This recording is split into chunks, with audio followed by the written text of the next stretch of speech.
Week 3, Premier League, 25-26 season. Let's talk, man. Let's talk.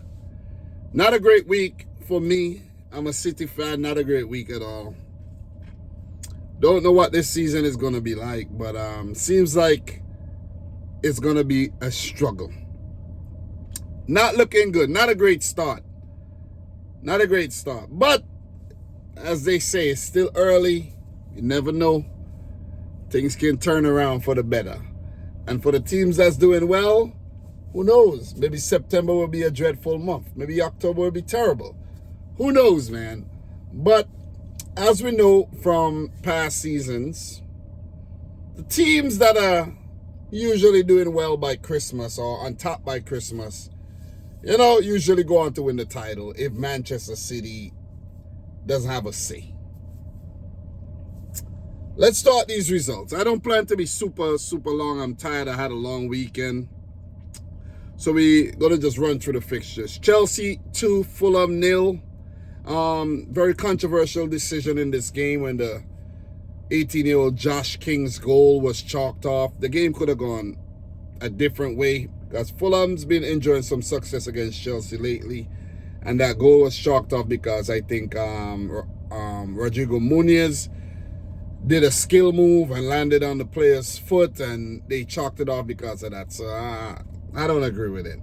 The referee initially did not blow his whistle, and then VAR recommended that he take a look, and then, so there's been some really sketchy decisions when it comes to VAR, you know what I mean? I've seen some things that were red cards in the past and not given for red card anymore, and it's a lot of things, man, So a lot of things have been ironed out, and a lot of things been confusing.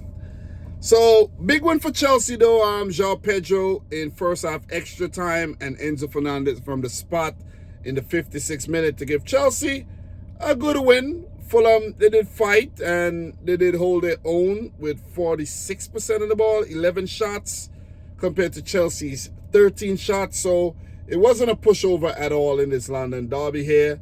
But it's Chelsea who take all 3 points, and they start the season off very well. They are currently second in the table, unbeaten, 2 wins and a draw in August. Great start to the season. So Enzo Maresca and his men, they still got a lot of things to figure out, a lot of new players to mesh and, just gel. But it's been a good start. They had a good preseason, exceptional preseason, winning the Club World Cup. So, it's all positives there for Chelsea. But, of course, there's still a few things that they need to sort out with a couple players injured and all that good stuff, you know what I mean?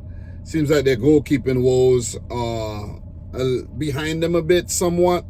So, yeah, all positives for Chelsea. As for Fulham, not a terrible August, 1 loss, 2 draws. It could have been worse, but it's a decent start. It's a satisfactory start.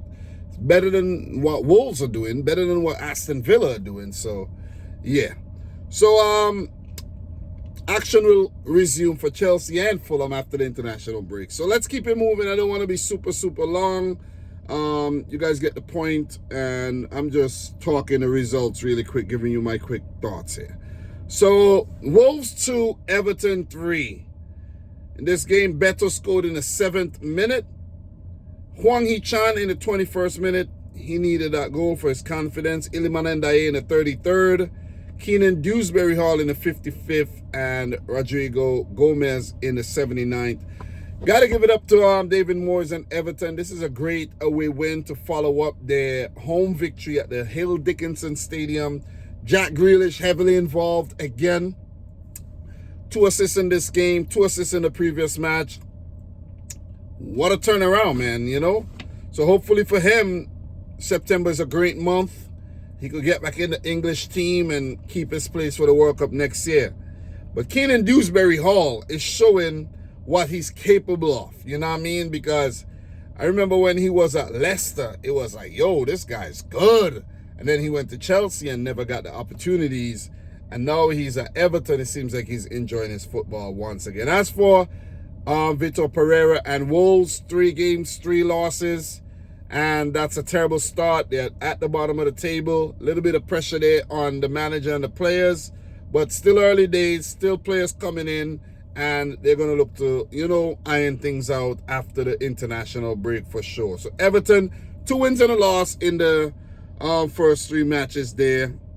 Pretty good start, if you ask me.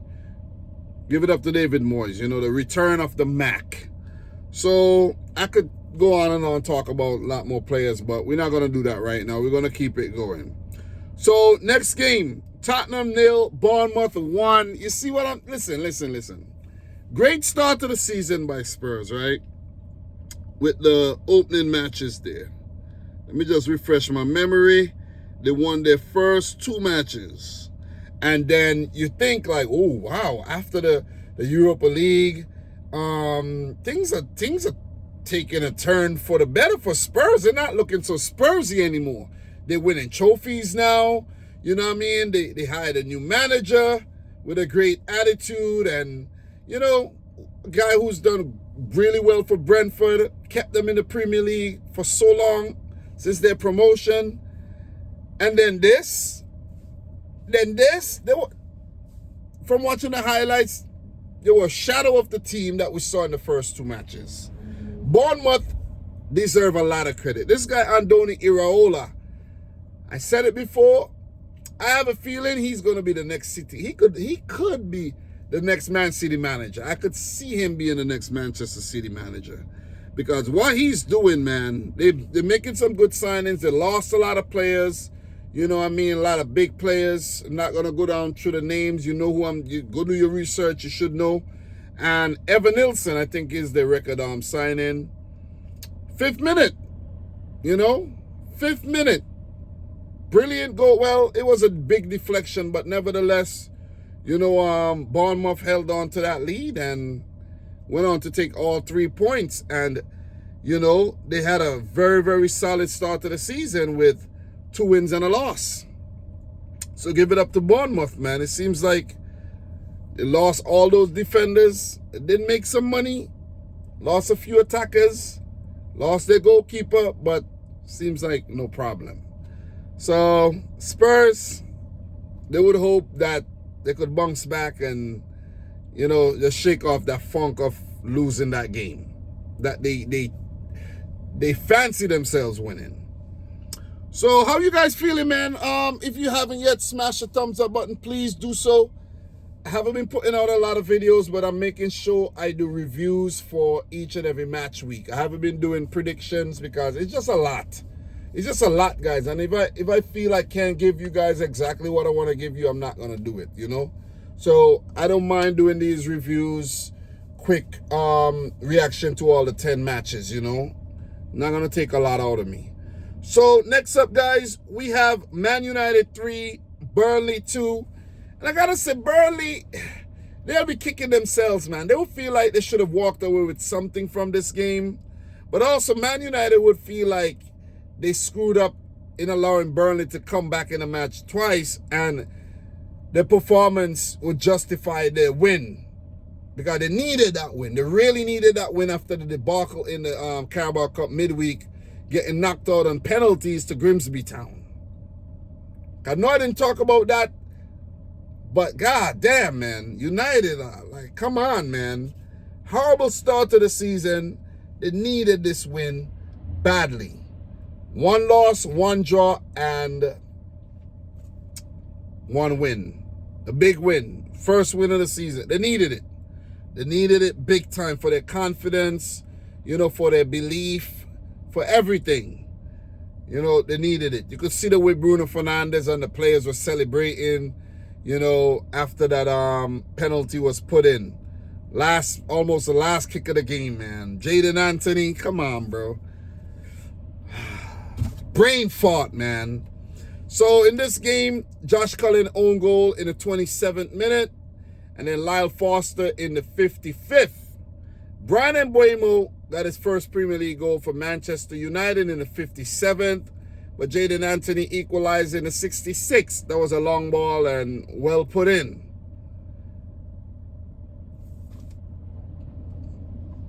Burnley did what they had to do. They fought well. They came back. All they needed to do was just not do anything silly. But Jaden Anthony, man, an attacker, defending, they could do things like that. Pull on Ahmad's shirt.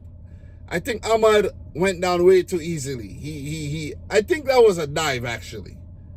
If you go back and you look at it, I think that was a dive. But they didn't see it that way, and it was awarded a penalty. Even in the... No, this was another thing. This was the Chelsea penalty, where they looked to be a handball in the build-up. But, yeah, we're not talking about that right now. But 3-2 United. They needed the win, and they got their win. So, I can't talk. They got more points than City. They're 9th in the table right about now, 4 points. 4 points is not that's not a terrible start in the first 3 games at all. So, maybe things are looking up for Manchester United. As for Burnley, they have 1 win and 2 losses. Not terrible, but they should feel, they would feel like they should have been on 4 points and been in the top 10 going into September and coming back after the international break there. So, yeah, we can't laugh at United this weekend. During the week, yes, but not this weekend. Are United back? I'm not gonna say that. I'm not gonna make myself look like a fool and say they're back. They're not back. They're not back. Still a long way to go. So up next, guys, Sunderland 2, Brentford 1. And Sunderland, they're looking good. Gotta say they're looking good. Great start after they come back to the Premier League there. 2 wins and a loss in their first 3 matches. They're 6th in the table right now. And we want to keep that momentum going, you know? Definitely. Definitely we want to keep that momentum going. So, Enzo Lafayette. Oh, as a matter of fact, Brentford scored first to Igor Thiago in the 77th minute. And then Sunderland came back late with a penalty from Enzo Lafayette and Wilson Isidore with the winning goal in the 96th minute. So, Labrie, I think his name is Labrie, right? Yeah. Regis Labrie. And Sunderland at the Stadium of Light. I remember when I used to watch the Premier League highlights from, you know, when I first moved out of my dad's house, and I used to hear them talk about the Stadium of Light, man. So, nice hearing that again. So, Keith Andrews and Brentford, they would feel like they should have walked away with something, at least a draw, and they would have to go back to the drawing board. Excuse me, there. So, for the month of August, they picked up 1 win and 2 losses. So not terrible, but, you know, they would feel like they should have been on 4 points instead of just 3. So let's keep it moving. As I mentioned before, Brentford are a team I think would struggle this season. But to be honest, right now, I don't know. A lot of the teams have been spending a lot of money. Even the teams, newly promoted teams, are spending. Every team in the Premier League is spending. I'm telling you, some of the money that I see, like some of the transfers that I see, I'm like Crystal Palace, like some of the players that these Premier League teams are attracting, I'm like, damn.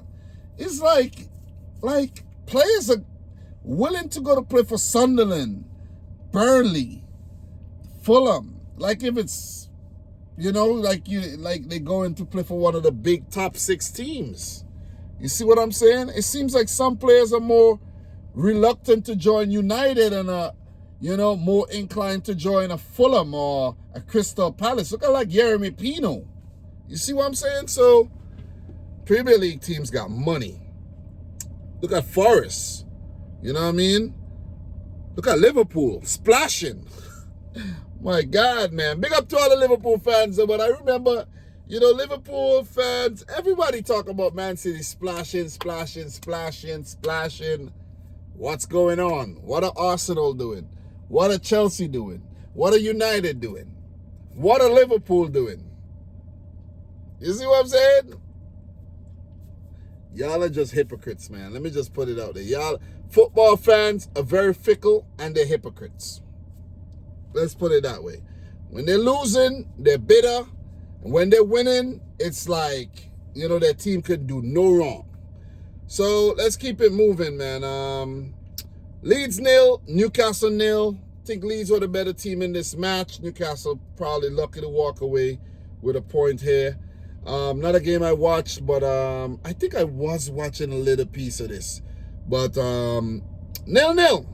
I guess it's a good result. Let me see what Leeds did for the first 3 matches. Respectable, from memory.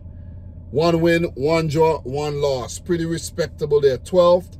And for Newcastle, it's been a struggle. They haven't won a game yet. 2 draws and a loss. Not terrible, but they haven't won a game yet. They're still sorting out a lot of things. And I saw on Facebook that Nick Voltamata is actually a 69 rated silver card on FIFA. Is that true? And they said Newcastle got swindled. They paid all that money for a 69 rated silver card, non-rare, on FIFA. But the thing is, man, he's gonna get an upgrade. He's gonna get a big upgrade, though. Let's see how he fare, man. Listen, it's gonna be an interesting season because there's been so much money spent. There's been a lot of signings, a lot of reshuffling, a lot of new players in the league, and it feels brand new. I'm like, God damn, man. Anyways, let's keep it moving. Enough of that.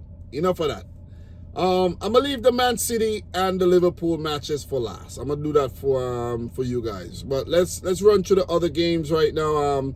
West Ham, Forest 0, West Ham 3. This game was 0-0 up until the 84th minute. Bowen in the 84th, Lucas Paqueta from the penalty spot in the 88th, and Callum Wilson in the 91st. Could have been 4. Jared Bowen had a really good breakaway there, but at the end there, but Callum Wilson got in his way, so he wasn't able to convert. But big win and a well-needed win for West Ham. I was actually thinking this weekend, like, damn, West Ham might be in a lot of trouble there. They could be going down or something, But first win of the season. Not David Moyes, but Graham Potter was under a bit of pressure there. David Moyes was the previous manager, but Graham Potter was under a bit of pressure, and that win would definitely ease, and I mean ease some pressure. Like when you really gotta take a shit, and you finally get to do so. That's the kind of pressure that you ease yourself off right there. Anyways, man, a bit graphic, but still. You guys get the point, though. As for Forest, 1 win, 1 draw, and a loss. Respectable start to the season there. They got a lot of things to sort out. They got European football as well. So we only got a few matches left. I think I'm pretty happy with the time that I'm taking to run through these matches. Proud of myself there, not being too long-winded at all. So Aston Villa 0, Crystal Palace 2. Villa are in a lot of trouble, man. They're in a lot of trouble. And I think they only picked up 1 point. Yeah, 1 point so far this season. 2 losses and a draw. Unai Emery and Villa look clueless. Like, they lost a lot of players in the transfer window. There might be some injuries as well. And they just look devoid of any kind of creativity and, just ideas. You see what I mean? Bizot. Let me just leave it there. Bizot. If you know, Bizot. Anyways, man, give it up to Crystal Palace. 3 goals. Mateta from the spot in the 21st. Guehi probably scoring a parting gift there. Parting goal for Crystal Palace. He might be on his way to Liverpool. 68th minute. And Ismail Assar picking up an injury there. Scoring in the 78th minute. So big win for Crystal Palace. They themselves weren't looking too good, but they've really pulled things back, and they've picked up a win and 2 draws, unbeaten so far. Crystal Palace 5 points this season. So give it up to Palace, man. So guys, just to wrap things up, don't want to be super long on these matches at all either, but just a quick review of the match week. Brighton 2, Man City 1. I'm fed up. Let me just say this. I'm fed up of these results. So many times, too often, that City are cruising in a match and then we get sucker punched from teams like Brighton, Wolves, you know what I'm saying? Last week, Spurs. Like, come on, man.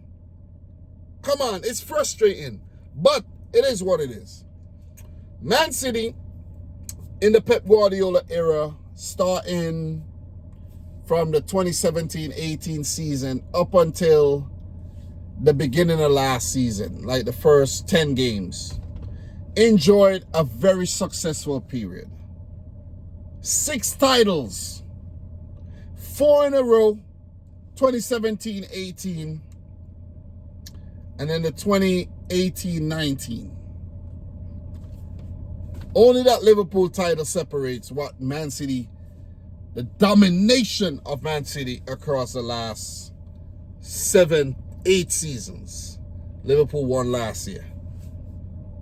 So now that we are in the mud, that we're trying to figure things out, I know opposition fans, they're happy. They like what they're seeing. You know what I mean?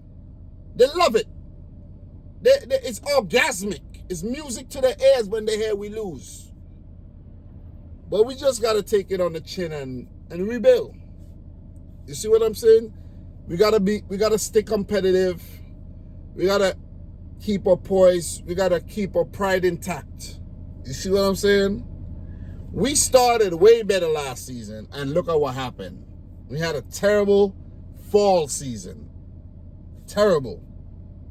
Hopefully, we could see what's wrong and we could fix things for the upcoming months, September, October, November, Christmas. Top 4. Stay in the top 4. Stay close to the teams that's going to be at the top.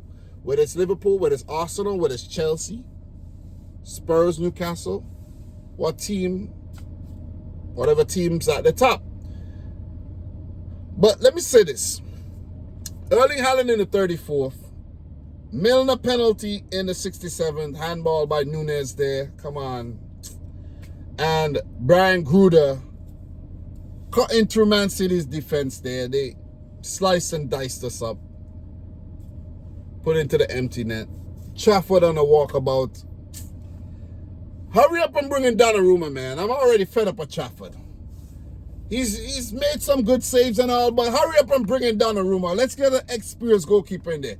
I don't want to have this kid in there and having to point fingers and, you know what I mean? Like, come on. Come on. Like, what I don't understand with City is, like, we bring in Trafford. What happened to when we had Gavin Bazunu? You guys remember freaking Bazunu? We had Bazunu, who was highly rated. We sold him to Southampton. Sold him. And now we're going to put our trust in Trafford? Like, come on. And I think we still have Ortega and Edison. These guys are probably on their way out. But we should have probably used Ortega. You see what I'm saying? I'm only saying that in hindsight. I'm not saying Edison, because if this was Edison, we would have conceded way more goals. But one of the reasons why Man City are not picking up the results the favorable results, we're not taking our chances. Erling Haaland had some brilliant chances. We're not clinical enough. Marmoush, I think, had a good chance as well. We are not clinical. We got to put away our chances, because teams are clinical against us, but we are not clinical. When they get a chance, they put it away. I know Trafford did make a good save. They only had 7 shots on target. So Trafford made some good saves. 2 in the back of the net. They only had 36% of the ball, but they had 12 shots. They came alive in the last third of the game. Really good managerial decisions there by Fabian Hutzler, injecting some attacking prowess into the match there and snuffing out Manchester City. We got snuffed. Nowhere else. No, I can't put it any other way. We got snuffed. Doesn't matter if Rodri played, Bernardo. And another thing, I don't like Pep's. We don't have a settled 11. We need a settled 11 with one or two changes from time to time, you know, tweak this, rest that player. But we are changing 6, 7 play. It's like this is FIFA career mode. I think that's what it is. But anyways, man, decent start to the season for Brighton. 1 win, 1 draw, 1 loss. But for Manchester City, 1 win, 2 L's. We are all the way down at 13th. Not a great start. Not looking good. You know, the team in 16th, West Ham, got 3 points. Not good at all. So, say what you got to say in the comments, but not a great start for Manchester City. Liverpool 1, Arsenal 0. Dominic Szoboszlai in the 83rd minute. What's his name again? William Saliba got injured in this match too. So they lost Saka, lost Saliba, lost Havertz. Odegaard wasn't even fit enough, I think, to start the game. Arsenal already have some injury woes to deal with. No excuses. They have a very good squad. You know, good backup players. You know, you see Mosquera came in. You know, it was not the most entertaining and exciting of matches. You know, it was a snoozer. It was a snooze fest, to be honest. But you got to give it up to Liverpool for coming up with answers when they seem like there's none. Because this was an exquisite, a masterclass of a free kick here by my namesake, Dominic Szoboszlai, the Hungarian, who's playing at right back. You see what I'm saying? Play the game at right back. What a goal to beat David Raya, who's a superb goalkeeper. Takes a lot to beat him. It takes a lot to beat this Arsenal team. It had a start that Arsenal had not lost to a top 6 team in like God knows when, but they lost. Liverpool found a way to make it happen.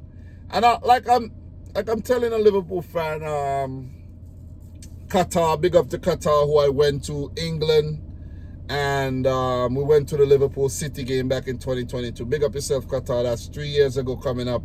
Time flies. Like I told him, Liverpool have not been convincing in any of the games. None of the 3 games Liverpool have played, they've been convincing. But guess what? They found a way to fucking win. And that's a characteristic of a true champion team. They find a way to win. You see what I'm saying? Big up to Arne Slot. He made the necessary changes that he needed to make at the key points of every game. And he got the results that he needed. You see what I'm saying?